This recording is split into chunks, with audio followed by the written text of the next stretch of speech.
Oi gente, dia 2 do SXSW e hoje eu vi algumas palestras diferentes. Pela primeira vez eu assisti o que eles chamam de book reading. Na verdade não é uma leitura de livros, mas é sobre autores falando sobre os trabalhos deles.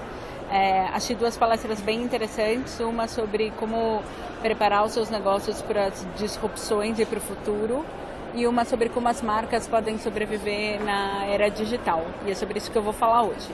Acho que a questão de preparar o seu negócio para o futuro, a maior dica é sobre o que o autor chama de PIE, que é tornar o personal, internal e external. Na verdade, toda a inovação precisa começar individualmente, com os executivos ou com as pessoas da empresa. O argumento dele é que se você faz alguma coisa que é para um millennial e você não consegue entender, ou se você faz alguma coisa que é muito fora do seu alcance, talvez você não consiga engajar as pessoas internamente para então sim quererem vender esse produto, e aí isso vai parecer pouco legítimo para fora.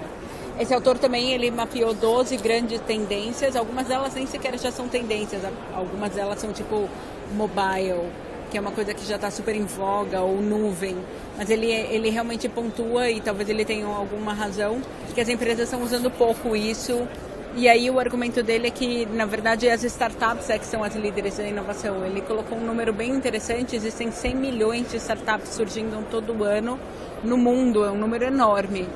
E aí um gráfico que mostra que, na verdade, a inovação está presente, as grandes corporações estão responsáveis só por 6% das grandes novidades que vem por aí. Então a gente fica vendo as empresas falando que são super inovadoras, mas na verdade o tamanho delas faz com que elas tenham um pouco de dificuldade de se mover e estar perto da próxima onda.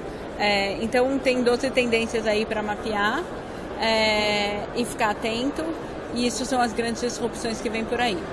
Por fim, ainda assisti essa palestra sobre as marcas nesse universo digital.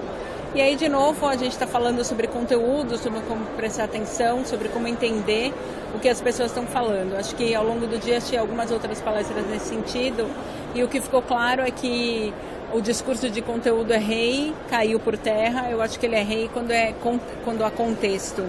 Isso ficou claro, quando existe interesse e relevância para as pessoas.